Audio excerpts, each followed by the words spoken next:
Serving as a staple since the 1920s, the building held lasting memories for many who grew up in Hazard. It might be best known as the Grand Hotel building, which was first known as the Combs Hotel, but many will also remember Scott's and TG&Y. I can remember going into TG&Y as a child and eating at Peking as far back as high school. In fact, I ate there for the last time this past Sunday.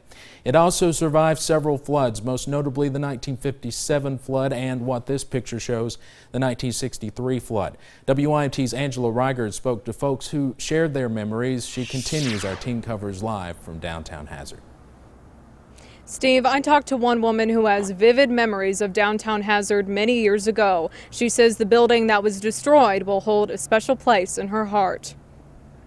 Sydney Francis sits and sews at the Bobby Davis Museum. Her day is spent surrounded by precious artifacts, among them a switchboard from the old Grand Hotel. The Combs Hotel began as a 6-story brick building when it was constructed in 1921. A historic building now burned. Tuesday's fire left the building charred. Now all that's left are memories. The floors creaked. You know, you could tell it was an old building because I could just hear those floors creaking, and you'd go up the stairs and there would be a kind of a creak in the steps. Built in 1921, the building was known as the Grand Hotel, a staple in the community for many years.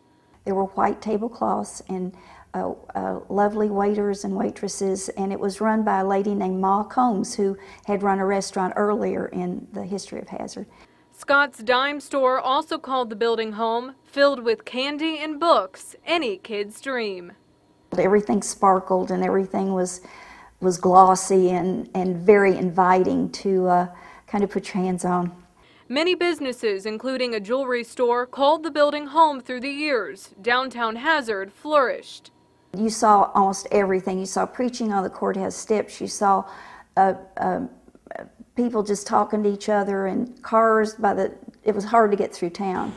Now you see what remains of the historic building. It's just, when you look at it as a hole in the ground, you're going to think, how could I have gone through all those experiences in that small of a space? A piece of history that holds a special place in many hearts. I talked to the owners of the building today. They say they're not ready to talk on camera at this point, but they worry for the future of Main Street.